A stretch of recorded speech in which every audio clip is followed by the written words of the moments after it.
Unit 2. So your Unit 2 is optics. Before going to the lesson, I am going to ask you a puzzle. What goes through water without getting wet? Yes, it is light. So what is this light? Light is a form of energy that causes in us the sensation of vision. So the part of light is called as a ray of light, and a group of these rays are called as beam of light. This beam can be classified into three types, that is convergent beam, divergent beam and parallel beam. Any object which gives light is called as a source of light, and there are two different types of source. One is called as a natural source, the other one is called as a man-made source.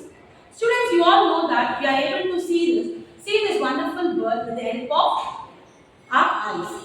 Can you able to see any object in the dark room? Definitely no. Can you tell me why?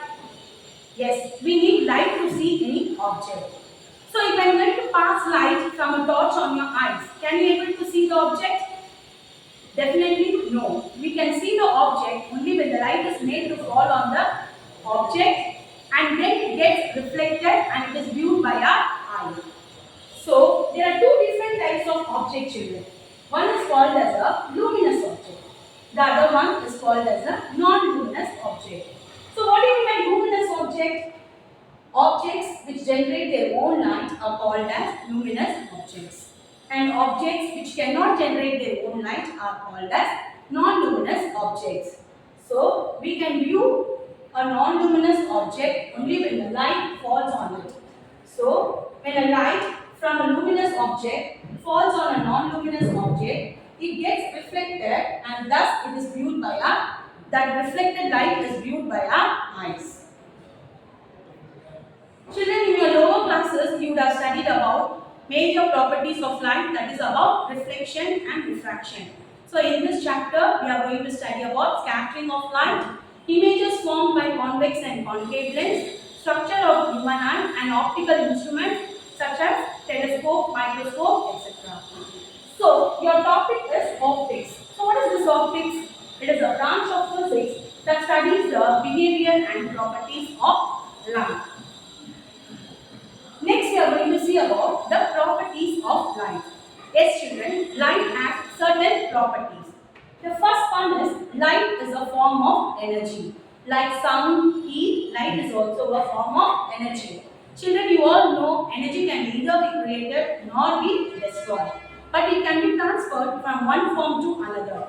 That is, during photosynthesis, sunlight, which is a form of energy, is converted into chemical energy.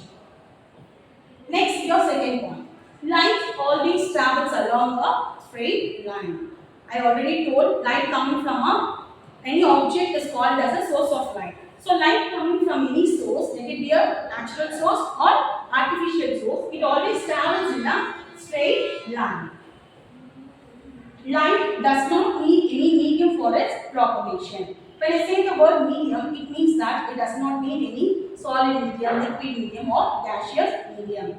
Unlike sound, sound needs a medium to travel. Children, you all know sound needs a medium to travel. And this can be proved by using bell jar experiment. You can see here, children, as the air from the bell jar is removed, the sound also gets decreased. Slowly at a stage, we can't able to hear the sound, but we can able to see the bell ringing. So this proves that light does not need any medium for its propagation, whereas sound needs a medium for its propagation. Propagation means travel. Next, the speed of light in vacuum, that is empty space, is 3 to 10 to the power 8 meter per second. That is 3 lakh kilometer per second. Next, light always travels in the form of waves. So light always travels in the form of waves. So the speed of light is characterized by a wavelength and frequency. What is wavelength, children? Yes, the distance covered by one wave is called as a wavelength, and number of waves formed in 1 second is called as a frequency. So the speed of light is equal to mu into lambda, where mu is the frequency and lambda lambda is the mu is the frequency and lambda is the wavelength. Moving on to your sixth point, different color light has different wavelength and frequency. Children, you all know there are millions of colors. So all colors have different wavelength and different frequency. Among the visible light, violet light has the lowest frequency and red color light has the highest frequency. You can see here, children, violet color has a very low frequency and red color light has the highest frequency. When light is incident on the interface. What do you mean by the word interface, children? A region which serves as an interface between two medium. Here there are two medium. One is called as the air medium and the medium 2 is called as a glass medium. The region where the incident light meets the next region, that is next medium, is called as an interface.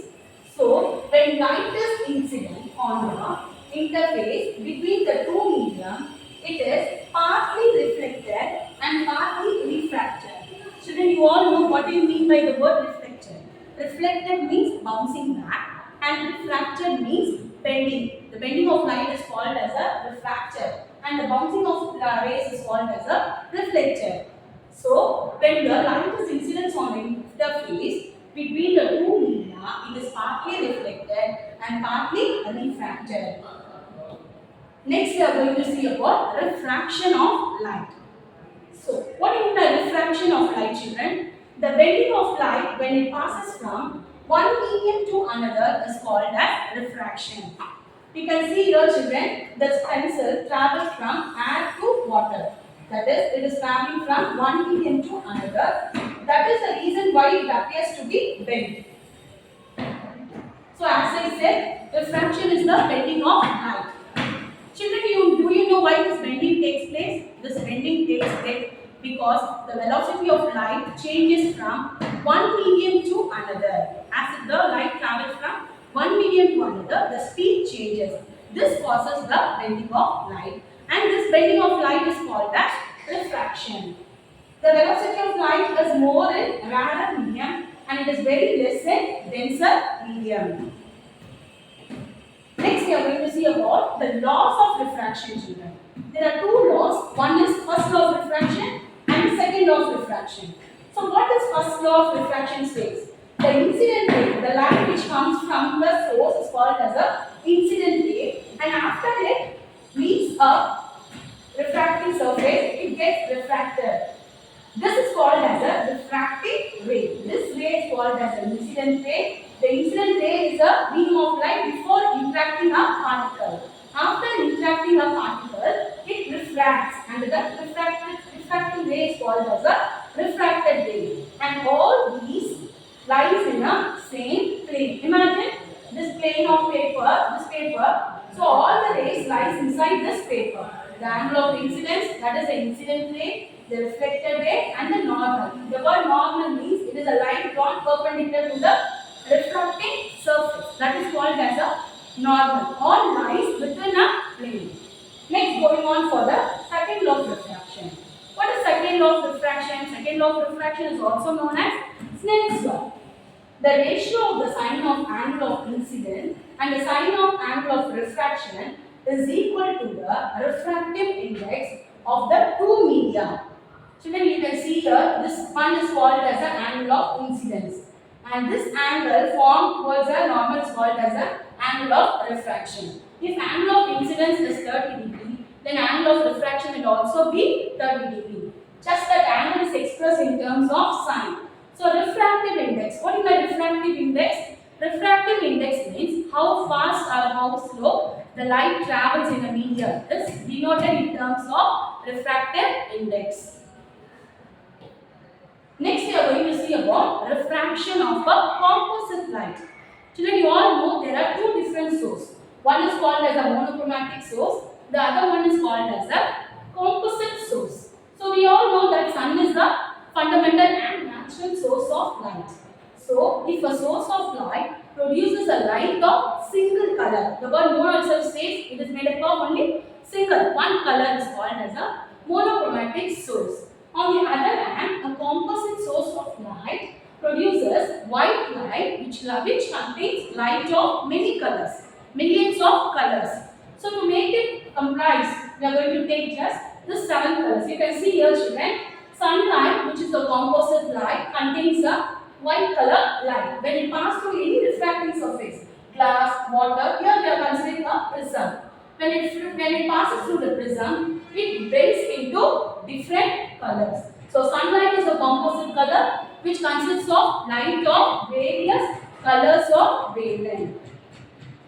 Next, we are going to see about dispersion of this composite light. So, what do you mean by dispersion, children?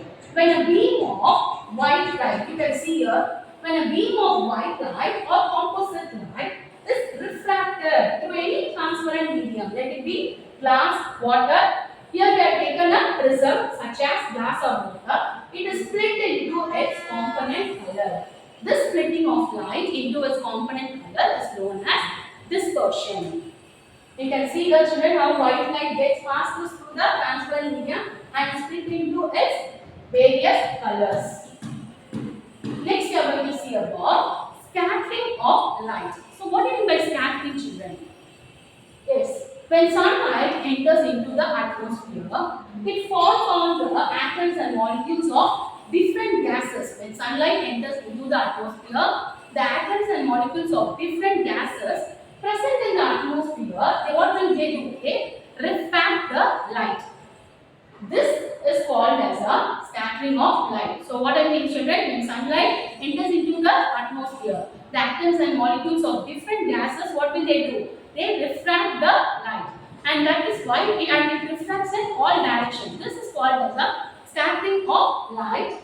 The infracting particle is called as a scatterer. The infracting particle is called as a scatterer. The incident light, this is called as a scatterer, and the scatterer is going to scatter the light. And this process is called as a scattering of light. So, incident light falls on the scatterer. This scattering is of different types. First, we are going to see about the major 2 types of scattering. First one is elastic scattering. The second one is inelastic scattering. What do you mean by elastic scattering? If the energy of the incident beam, when I say the word incident beam, it means the beam of light before interacting a particle. That is called as the incident beam.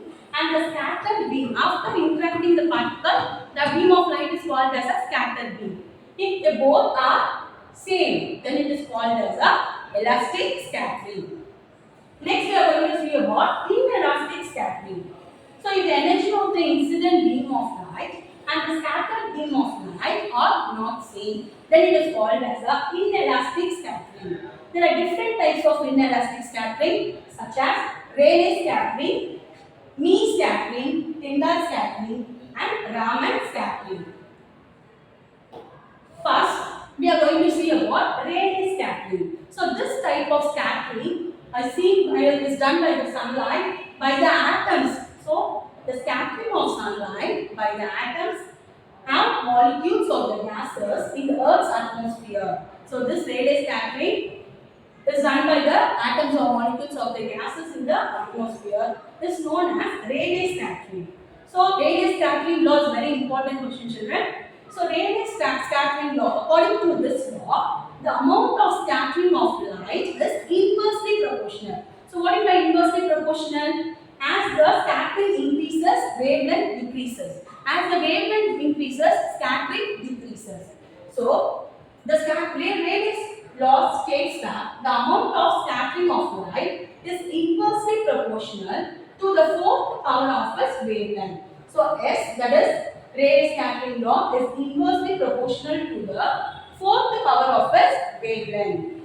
Next, we are going to see about why the color of the sky is blue in color. So, as I said, shorter the wavelength, more the, according to this law, shorter wavelength colors are scattered more. So, shorter the wavelength, scattering will be more, and lesser the wavelength, scattering will be, shorter the wavelength, scattering will be more, and more the wavelength, scattering will be less. So, according to this law, shorter wavelength colors, that is blue color, are scattered much more than longer wavelength colors. So, when sunlight passes through the atmosphere, the blue color line, which is having very shorter wavelength, are scattered to a greater extent. So this is the reason why the color of the sky is blue in color, children.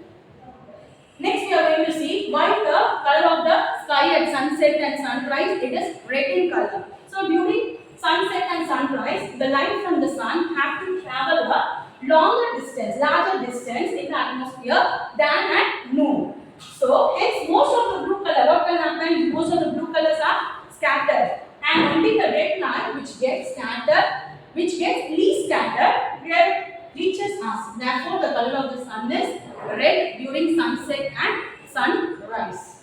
Next, we are going to see about mean scattering. So, where does this mean scattering takes place?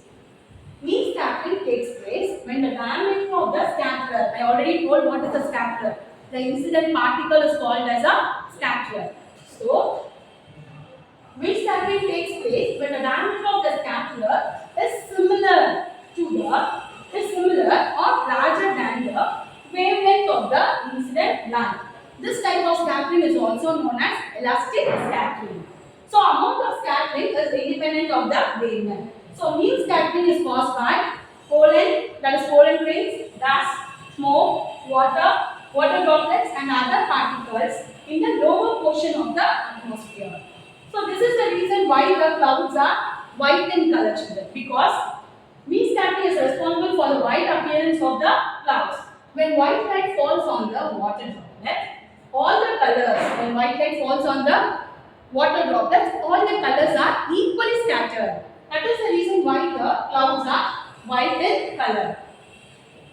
Next, we are going to see about an interesting topic, that is Tyndall scattering. Children, you might have noted this.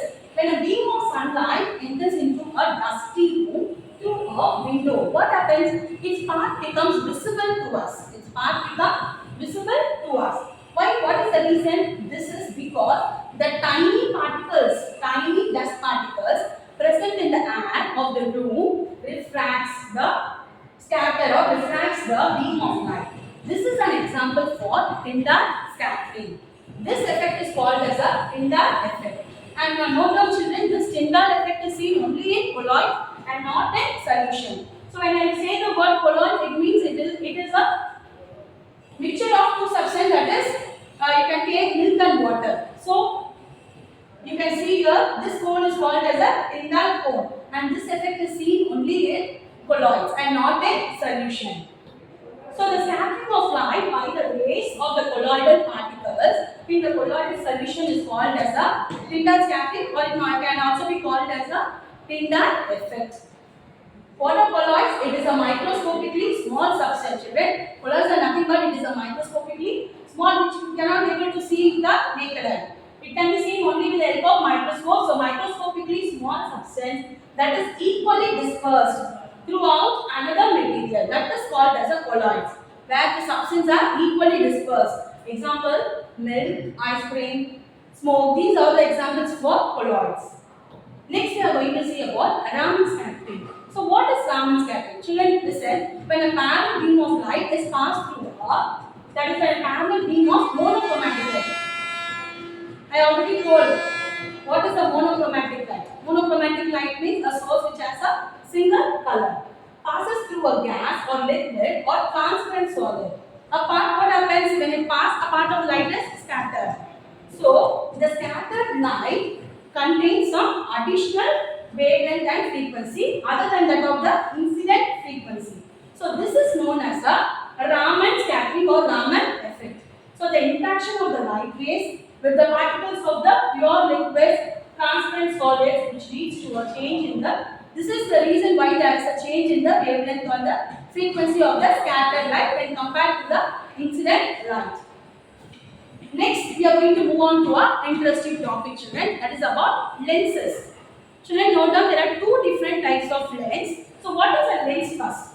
A lens is an optically transparent medium bounded by two spherical refracting surface. It may be both the surface may be spherical, or one side may be plain and the other one may be a spherical issue. There are two different types of lenses, children. One is called as a convex lens, the other one is called as a concave lens. So what is convex lens? You can see in this picture, children.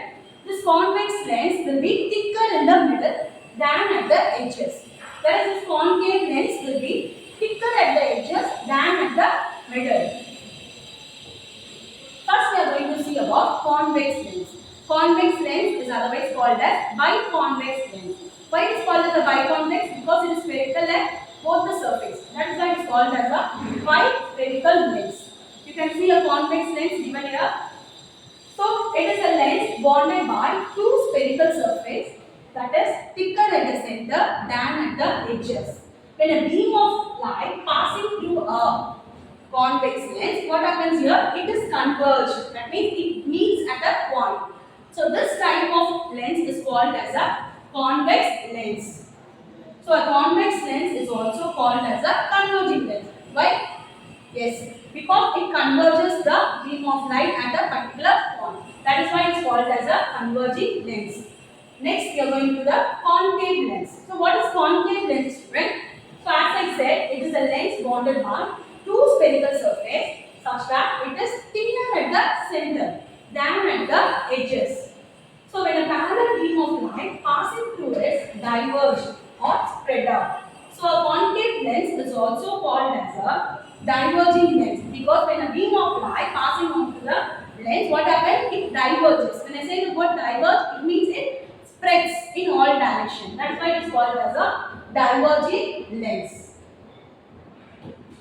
Next, we are going to see about other types of lenses. So there are other types of lenses such as plano-convex lens and plano-concave lens. If one of the faces of the biconvex lens is plane, it is called as a plano-convex lens. If one of the faces of the biconcave lens is plane, then it is called as a plano-concave lens. Next, we are going to see about images formed due to refraction through concave and convex lens. So when an object is placed in front of the lens, what happens? The light rays from the object falls on the lens. The position, size and nature of the image form can be understood only if you know certain rules. So before going to the rules, first I am going to teach you certain basic terms. Only by knowing these terms, you can able to draw the ray diagram and it will be very easy to understand about the ray diagram. First I am going to teach you about principal axis. So what do you mean by certain terms are used in the ray diagram? First one is principal axis. So this red color line, can you see, children? This red color line is called as a principal axis. A straight line that goes through the center of the lens, perpendicular to the lens surface, is called as a principal axis. So what do you mean by principal axis? A straight line that goes through the center of the lens, perpendicular to the lens surface. Next, you have to know what do you mean by optic center, children. Can you see the center point? The center of the lens, where the principal axis passes, that is called as a optic center. Next, you have to know what do you mean by focus, children. So the point where the incident rays meet is the principal focus. It always lies on the principal axis. So first you have to know what is principal axis. Then optic center, the center point of the lens is called as optic center. Next, focus, the point where the incident rays meet is the principal focus. Next, you have to know about the center of curvature. If you imagine this lens as a sphere, where the radius of the curvature lies, that is called as the center of curvature. It is denoted by C or 2F. Note down this picture, children. For drawing any ray diagram, first draw a straight line. Then at the center point, draw the optic center, that is O. This will be your optic center. From the optic center, you have to keep F and 2F at equal distance. Say if you are going to take 2 cm, so from O, 2 cm you have to take and keep the F. And 2F might be 4 cm. Equally here also, F should be at 2 cm and 2F should be at 4 cm. And this lens is drawn at the point O. That is, this is called as the optic center. First draw a line, then you have to keep the center point O. Then you have to place F and 2F. This side also F and 2F, and at the center you are going to draw the lens. Shall we move for the rules, children? You have to follow certain for any image formation, it has to obey certain rules. There are 3 rules, children. First, we are going to see about rule 1. So, what does rule 1 says? Look into the picture, children. When a ray of light strikes the convex or concave lens, where it is striking? It is striking at its optic center. So, what happens when it strikes at the optic center? It continues to follow its path without any deviation. This is called as a rule 1, children.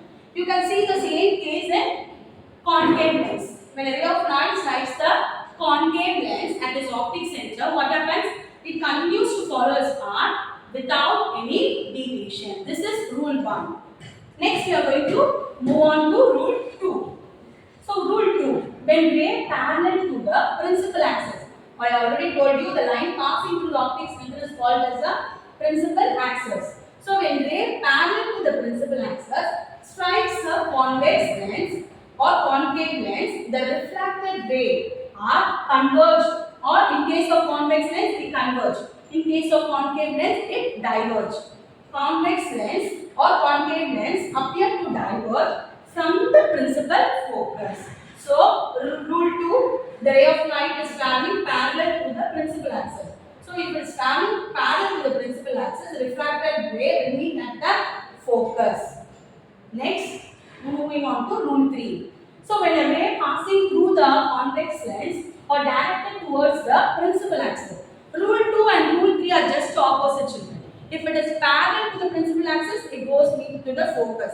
If the incident ray is passing through the focus, then the refracted ray will be parallel to the vice versa. It is just vice versa. That is, if it is parallel to the principal axis, the refracted ray will be traveling through the focus. If it is coming through the focus, then the refracted ray will be parallel. Next, we are going to see about the refraction to a convex lens. So, let us discuss about the information of image by a convex lens when the object is placed at different position. First, we are going to see when the object is at infinity. What is infinity, children? That is, distance cannot be measured. So, when an object is placed at infinity, so we are going to place the object at infinity. So, what happens? A real image is formed. So, the image can be of 2 types, children. One is real image, the other one is virtual image.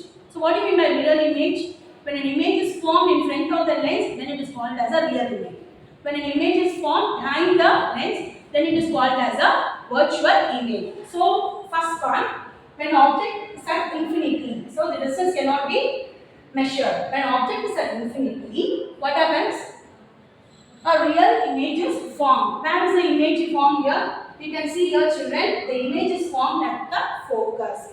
So, the size of the image is smaller than that of the object. The formed image will be very small. So, object is at infinity and the image will be at the focus, and the size of image is smaller than that of the object. Next, we are going to see the next position. Now, the object is placed behind. What do you mean by behind? Behind C. I already told C is nothing but the center of curvature. It can also be denoted as 2F. So, behind, that is greater than 2F. We are going to place this is the object, children. AB is the object. So, they have kept the object behind the center of curvature.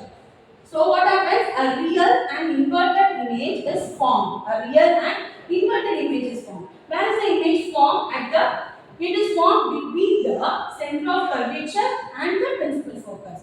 So, when object is placed behind 2F, a real and inverted image. You can see here. Direct means it will be as AB. Here, what is the image? B dash A dash. So, a real and inverted image is formed between the center of curvature. This is the center of curvature and this is the focus. So, object is placed behind the 2F and the image is between F and 2F. So, the size of the image is smaller than that of the object. Next, we are going to see when the object is placed at C. Now, I am going to keep the object at 2F, that is at C. So, an object is placed at the center of the curvature. A real and inverted image is formed at the center of curvature. When an object is placed at the center of curvature, the image is also formed at the center of curvature. So the size of the image, what will be the size of the image? It will be the same as that of the object.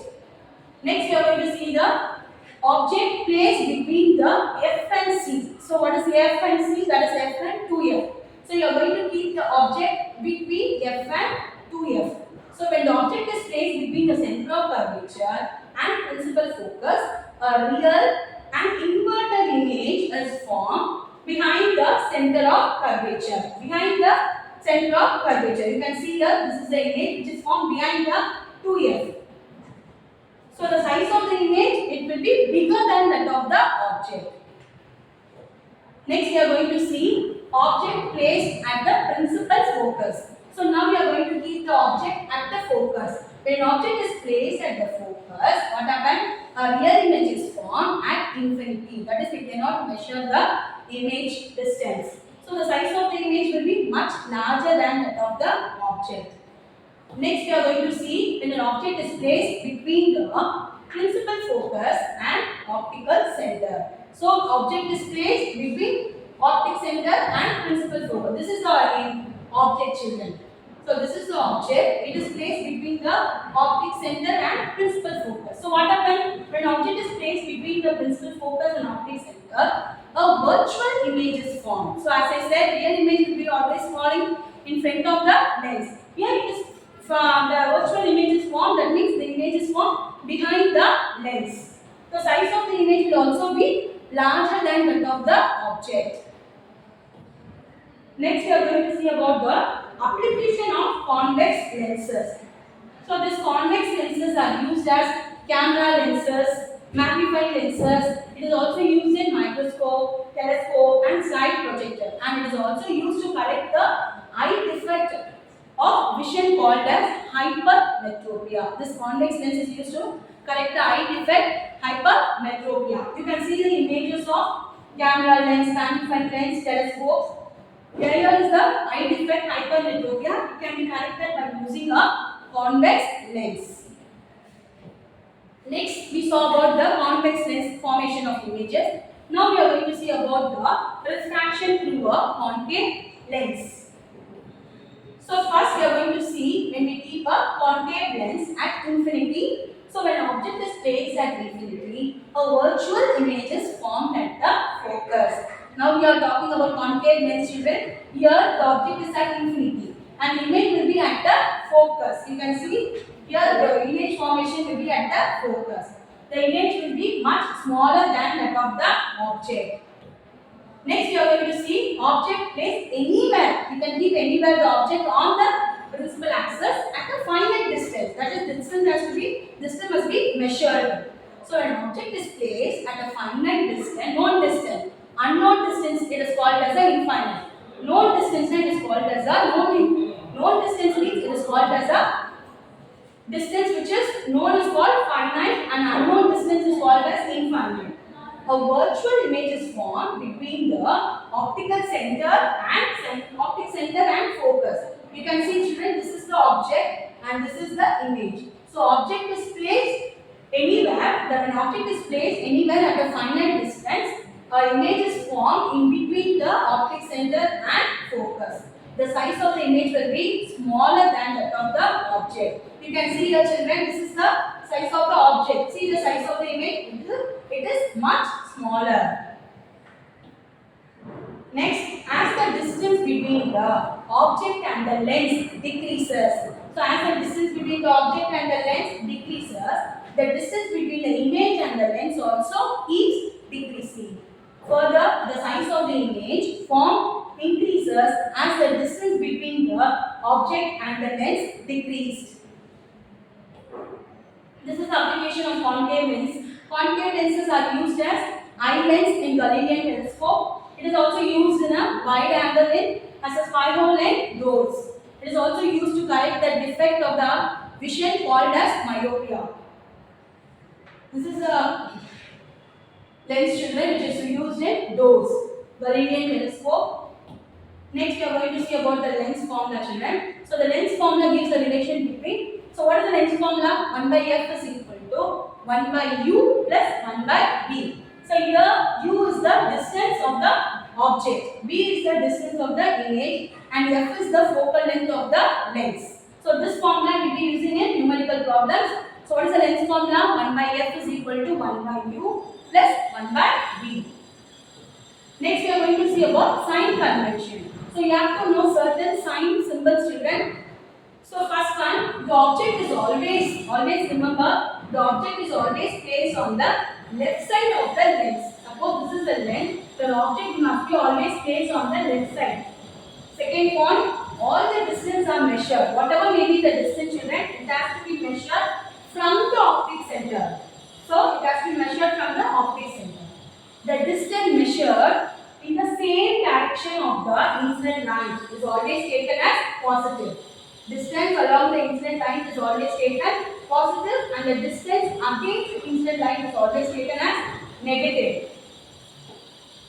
So the distance measured against the direction of the incident line is taken as negative. The distance measured upward, that is here, upward, it is always taken as positive, and downward it is always taken as negative. So you can see here, children, upward it has to be positive and downward it has to be negative. Next we are going to see about magnification. Magnification means it is nothing but size of the image.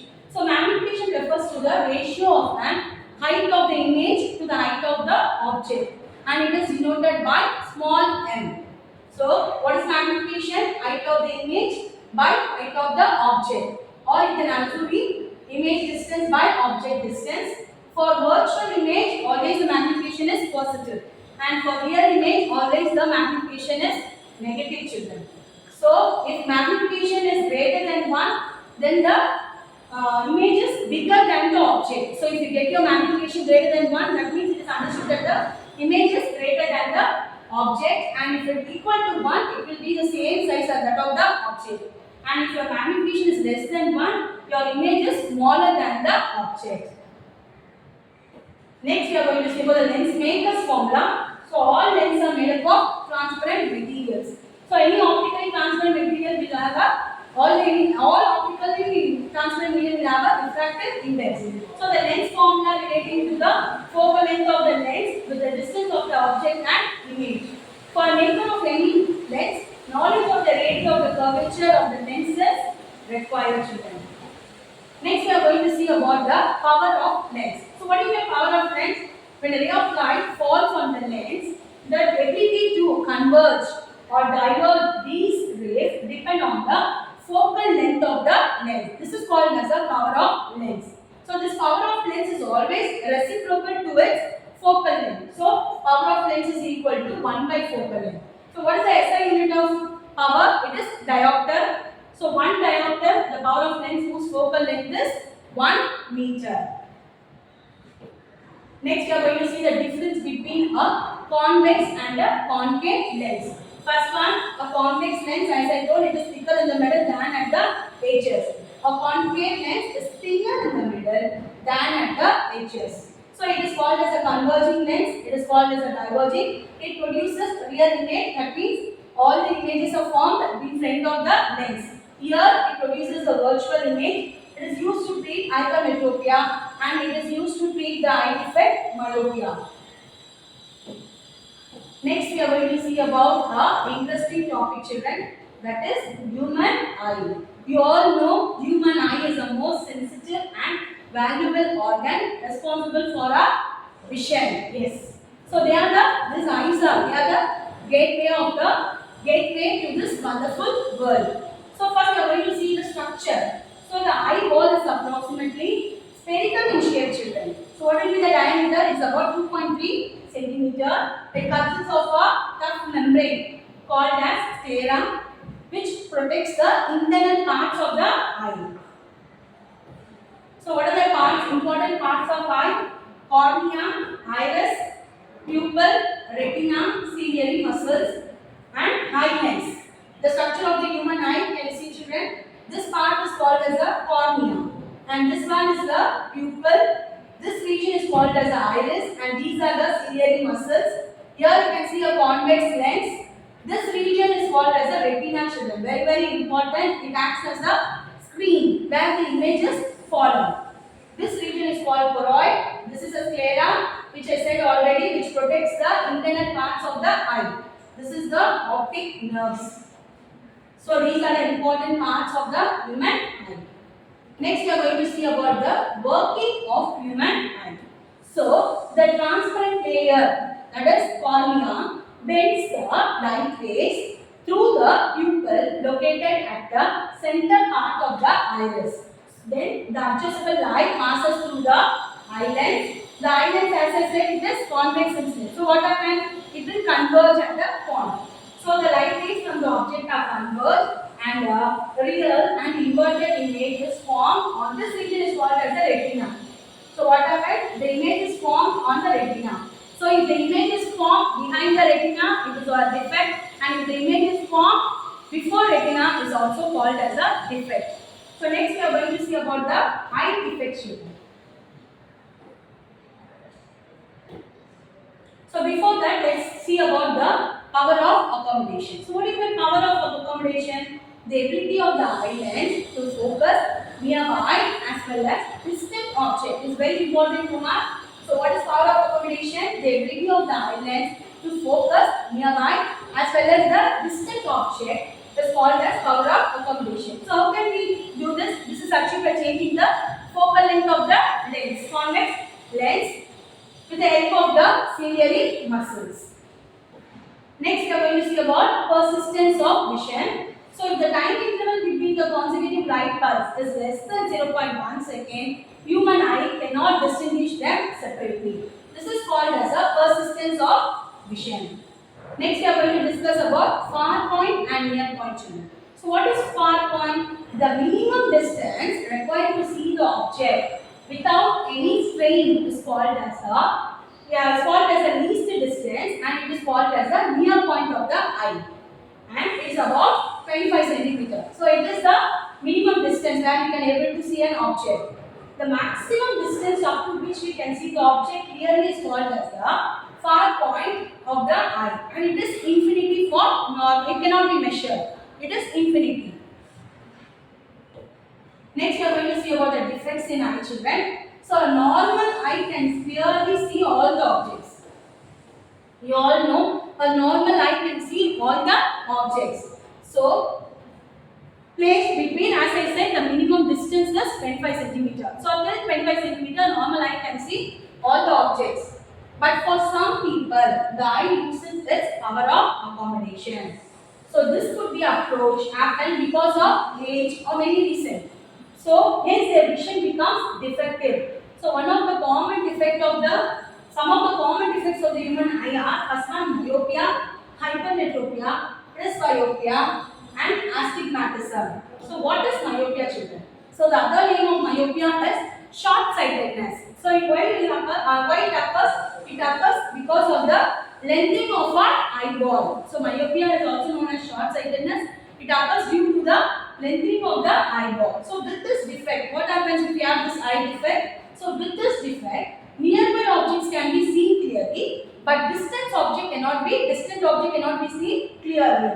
So the focal length of the eye lens is reduced, or the distance between the eye lens and the retina increases. You can see in this picture, children. You can see here the far point will not be infinity for such eyes. Due to this, the image of the distant object are formed before the retina. In myopic eye, the image is formed before the retina. Next, we are going to see about hypermetropia. So this hypermetropia is also known as long-sightedness. So with this defect, distant object can be seen clearly, but nearby objects cannot be seen clearly. This defect is called as hypermetropia. So due to this defect, the image of the nearby objects are formed behind the retina. You can see here, children, the image is formed behind the retina. So your image should fall on the retina. If it forms behind or before, then it is called as a defect. If it is formed behind the retina, it is called as hypermetropia, and if it is formed before the retina, it is called as myopia. So this defect can also be corrected, children, by using convex lens. So myopia can be corrected by using concave lens, whereas hypermetropia can be corrected by using convex lens. So myopia can be corrected by using concave lens and hypermetropia can be corrected by using convex lens. Next we are going to see about the next eye defect, that is presbyopia. So this eye defect occurs due to aging. So the muscles become, as we grow older, what happens? The muscles become older, the muscle become weak and the eye lens become rigid. Rigid means it will not be flexible, inflexible, and so the eye loss, what happens? The eye loses its power of accommodation. So because of this, an aged person cannot see the objects clearly. That is nearby objects also they cannot be able to see clearly. So this defect is called as presbyopia. So it is also called as old age hypermetropia because it happens at old age. So it is called as a old age hypermetropia. Next we are going to see about astigmatism. So in this defect, eye cannot see parallel and horizontal lines clearly, and this can be inherited or acquired. What is by inherited, children? Yes, by birth. It is this defect can be caused by birth or it can be acquired during the lifetime. If it is inherited, then it may pass from one generation to another. So it is due to the because of the imperfect structure of the eye lens. Because of the development of cataract on the lens, ulceration of cornea, injury to the refractive surfaces. So astigmatism can be corrected by using cylindrical lens.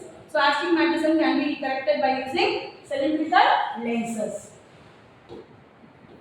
Next we are going to see about an interesting topic, children, that is microscope. It is also an optical instrument. When I say the word optical instrument, it is understood that it means light. So it is an optical instrument which helps us to see a tiny object. So it will magnify it. So there are two types. It is classified into two types, children. One is called as a simple microscope. The other one is called as a compound microscope. So what is simple microscope? Simple microscope has a convex lens. You can see here, children. It has a convex lens of short focal length. It has a convex lens of short focal length and it is always held near to the eye. Why it is held near to the eye? To get an enlarged image. To get an enlarged, you might have seen some, they are maybe using it in jewelry shops and all. They will be keeping it near the eyes. So it is held near the eye to get a, what is the use of keeping it near the eye? So that we can able to get an enlarged image of the objects. So simple microscope has a convex lens. So let's see the uses of simple microscope. So as I said, it is used by the watch repairers and jewelers to read small letters clearly. Also we will use this simple microscope to observe the flowers parts. It is very minute. So to observe the parts of the flowers, insects also we can use a simple microscope, and is also used to observe the fingerprints in the field of forensic. Forensic means crime investigation. They will be seeing you might have seen it in some movies. They will be using this simple microscope to see the fingerprints. Next we are going to see about compound microscope. So compound microscope is also used to see the tiny objects. So what is the difference between the simple microscope and compound microscope? This compound microscope has better magnification. So magnification power of microscopes can also be increased by decreasing the focal length used. So due to the construction limitation, the focal length of the lens cannot be decreased. As we decrease beyond certain limit. So for this problem to overcome this problem, the problem can be solved by using two convex lens. So in the case of simple microscope, we are using only one convex lens. But in the case of compound microscope, we are going to use two convex lens. So you can see here, children, how the simple and what is the difference between a simple and compound microscope. So in the compound microscope, we are going to use two convex lens to get a better magnification. So magnification power of microscope can be increased by decreasing the focal length. So after a certain point, we cannot decrease the focal length. So it is better to use a compound microscope which has a two focal length, two convex lens. Next, we are going to see about the construction. So, a compound microscope, as I said, it consists of two convex lenses. The lenses with the shorter focal length is placed near the object and it is called as an objective lens. And the lens with the larger focal length and is placed near the observer's eye and it is called as a eye lens or eyepiece. Both the lenses are fixed in a narrow tube so that we can make one adjustable position. First, let's see the working of the compound microscope. Children, you can see here, this is the object AB. So, the object AB is placed at a distance. There are two lenses, children, greater than this is the focal length of the objective lens. So, an object is placed greater than the focal length of the objective lens. A real, inverted and magnified image, that is A dash B dash, is formed at the other side of this is the construction of the compound microscope, children. This is the object which is placed behind the focus. So this image A dash B dash is formed behind a magnified image is formed at the other side of the objective lens. So now this image forms as or act as a object for the eye lens. This image acts as an object for the eye lens. So the position of the eye lens is adjusted in such a way that the A dash B dash falls within the principal focus of the eyepiece. This eyepiece forms a virtual, enlarged and erect image. A double dash B double dash on the same side of the object. So first this is the object, children, and this is the image. Now this serves as an object and this is the image. AB is the object, A dash B dash is the first image. For the second image, this one acts as the object and A double dash B double dash is the image.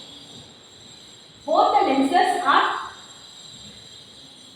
so on the same side of the compound microscope acts 50 to 200 times more magnification power of than the simple microscope. So compound microscope has 50 to 200 times more magnification when compared to simple microscope. Next, we are going to see about the different types of microscopes. So first one is a Framing microscope. So it works on the principle of Vernier caliper. You all know what is the least count of Vernier caliper. It is about 0.01 millimeter. So a Framing microscope is one of the best instruments for measuring very small length with high degree of accuracy at the order of 1 millimeter. Sorry, 0.01 millimeter. Next, we are going to see about telescope, children. So telescope is also an optical instrument, that means it needs light. So it is an optical instrument to see the distant object, that is the object which are very distant, very far away. So the first telescope was invented by John Liffershay in the year 1608. So Galileo made a telescope to observe the distant stars. He not only observed the stars, he also observed the satellites of Jupiter and the rings of Saturn through his telescopes. You can see here, children, the image of the telescope. It is used to view the distant object, even the astronomical objects. Next, we are going to see the different types of telescope, children. So, according to the optical property, telescopes can be divided into two. One is called as a refracting telescope, the other one is called as a reflecting telescope. In refracting telescope, we use a parabolic mirrors. In reflecting telescopes, parabolic mirrors are used. Example, Gregorian, Newtonian, Cassegrain telescopes are some of the reflecting telescopes. There is some of the refracting telescopes. And next, in reflecting telescopes, parabolic mirrors are used. Gregorian, sorry children. Next, we are going to see about astronomical telescopes. So, what is astronomical telescopes? Astronomical telescope is a telescope which is used to view the heavenly bodies like stars, planets, galaxies, and satellites. Next, we are going to see about terrestrial telescope. The image in an astronomical telescope, we cannot see the image by using an astronomical telescope because we get an inverted image. If we see the images on the earth, we get an inverted image. For this purpose, they are using a terrestrial telescope. So, the image in an astronomical telescope is inverted. So, it is not suitable for viewing objects on the surface of the earth. Therefore, a terrestrial telescope is used because it provides an erect image because it provides an erect image. Next, we are going to see about the advantages and disadvantages of telescopes. So, what are the advantages? Elaborate view of the galaxy, planet, stars, and other heavenly what is possible. Whereas camera can be attached, even cameras can also be attached for taking any photograph. This is also one of the major advantage for the celestial bodies. Telescopes can be viewed only with the low intensity of light. Even with the low intensity of light, we can view the object through the telescope. What are the disadvantages? It has to be maintained. Frequently it has to be maintained. Frequent maintenance is needed and it is not easily portable. What with portable children? We cannot carry it easily from one place to another. I hope you understood the lesson, children. Meet you in the next video. Thank you.